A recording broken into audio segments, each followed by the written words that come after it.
nagaganap na abandonment o ghosting sa panig nila ni Raisa. Nag-resign siya sa kanyang opisyal na posisyon sa TVJ Itbulaga Production. Ang totoong samahan ay hindi natatapos sa kontrata.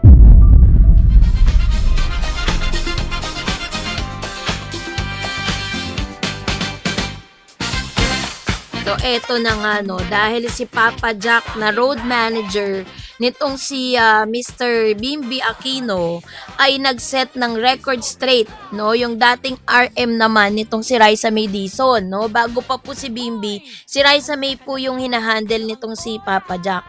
So sa kanya pong TikTok live kamakailan lang sa gitna ng mga chismis at usap-usapan ng mga netizen tungkol sa kanya, tungkol kay Papa Jack, kay Raisa at kay Bimby, ay naglabas po siya ng isang statement patungkol sa mga bagay na talaga namang nauungkat, no, dito po sa kanilang samahan. So yun ang ating pag-uusapan maya-maya lang. But before that, if you haven't subscribed yet to my YouTube channel, please don't forget to like, share, and subscribe at hit mo na rin ang notification bell for more showbiz updates. So ito na.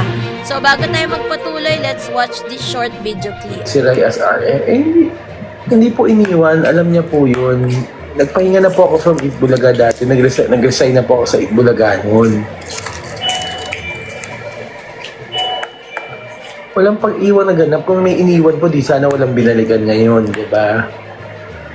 At least yung pagbalik ko, may kasama na ako.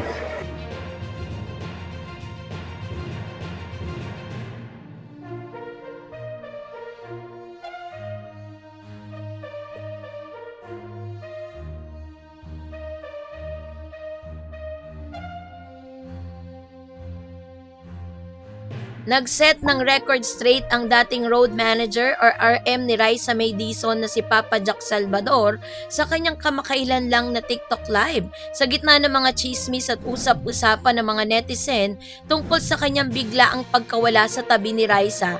Pinalagay niya ang mga iwanan narrative at ibinunyag ang tunay na kaganapan sa likod ng kanyang pag-alis sa Itbulaga.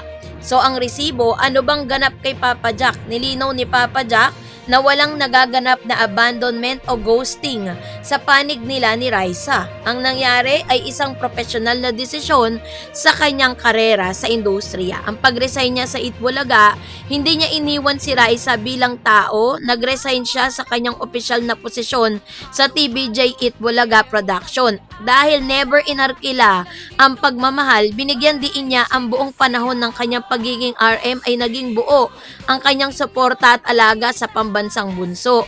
Kaya naman po yung kanyang epic comeback sa kanyang muling pagbabalik sa studio ay hindi lang siya basta nag-appear, may dala pa siyang +1. At walang iba yon kundi si Bimby Aquino. Kaya naman nagkaroon po ng tinatawag na Kilig and Connections Analysis Matrix Scenario sa TikTok Live Studio. Ano nga bang meaning sa Gen Z context and vibe netizen sentiment sa pagtatanggol niya sa kanyang sarili? Papa Jack Salvador clearing the name, setting boundaries and facts, pagsira sa mga maling chika para proteksyonan ang kanyang image at ang relasyon niya kay Raisa. So it was 10/10 professional. Inilagay sa tamang lugar ang resibo ng walang halong drama. Yung pagbabalik kasi niya kasama si Bim, the ultimate plot twist, ang pagpunta niya sa venue kasama si Bim ay patunay na intact pa rin ang inner circle, main character energy. Mas lalong naging maingay ang bebe time narrative dahil sa kanyang pag-appear, no?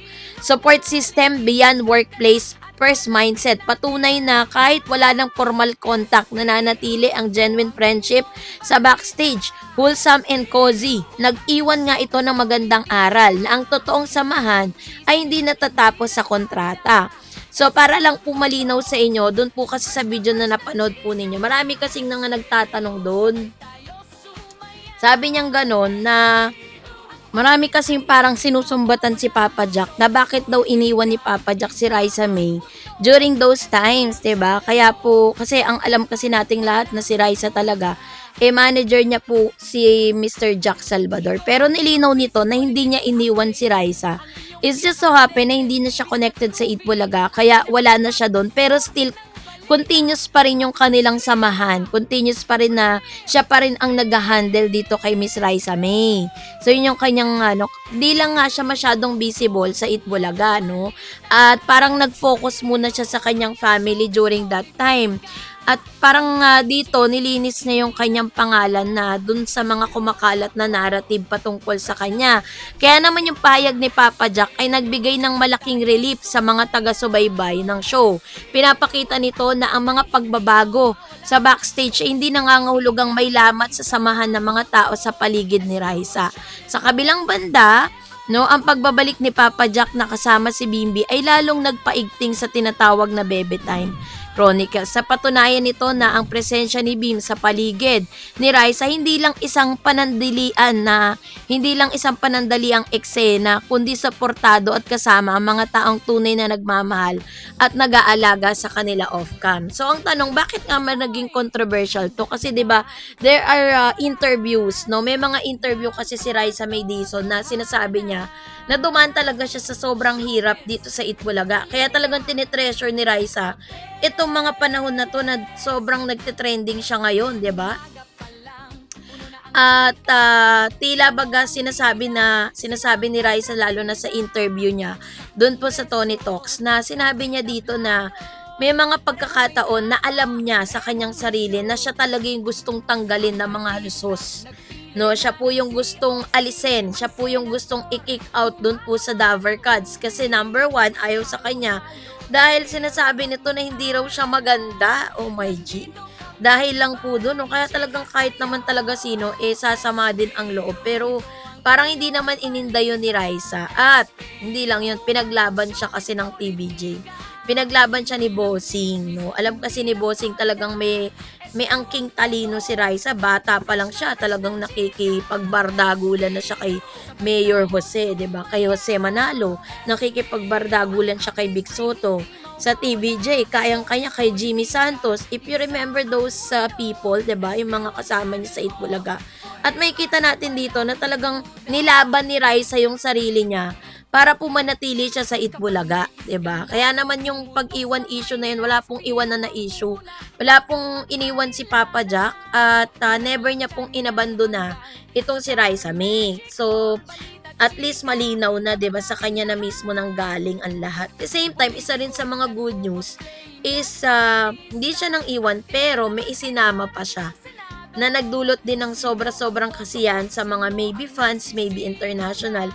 Kasi nakita natin yung spark Nagbalik yung saya, yung kilig na dinudulot po ng family noontime program na Itbulaga. Kasi 'di ba dati talagang hook na hook yung mga tao sa Aldab Kasi ang tao kasi, lalo na ang mga Pinoy, gustong-gusto natin na tayo pinapatawa, gustong-gusto natin pinapakilig tayo, 'di ba? At sa pamamagitan po ni Raisa at ni Bimbi, nakukuha nila yung audience Nakaka-capture nila yung audience. At maraming mga audience sa Itbulaga na nagsasabing, parang dati, hindi na sila nanonood ng Itbulaga. Pero, nung nag-trending nga itong si Raisa at saka si Bimbi, nagbalik Itbulaga, kumbaga nagbalik loob sila. At hindi natin masisisi, 'di ba? Na talaga namang may mga times sa parang gusto mo rin ng bagong panonoorin, parang sawa ka na sa mga napapanood mo araw-araw kahit sa ibang show, 'di ba? At gusto mo naman ng something new and something better na magi-entertain sa'yo. Gusto natin yung ganong pakiramdam na masaya tayo, tumatawa tayo, kinikilig tayo, natatakot tayo. Gusto natin yung mga intense emotion habang tayo ay na-entertain at nanonood sa telebisyon. Kaya naman, sana po naging malinaw na yun. Wala pong iwanan at walang inabandona na naganap. So, kayo po, anong niyang saloobin patungkol dito? Mag-comment kayo sa comment section. And that's it for today. For more videos and updates, please don't forget to like and subscribe. And please don't forget to follow my Facebook page, Dar Eds TV and Dar Eds channel. God bless everyone.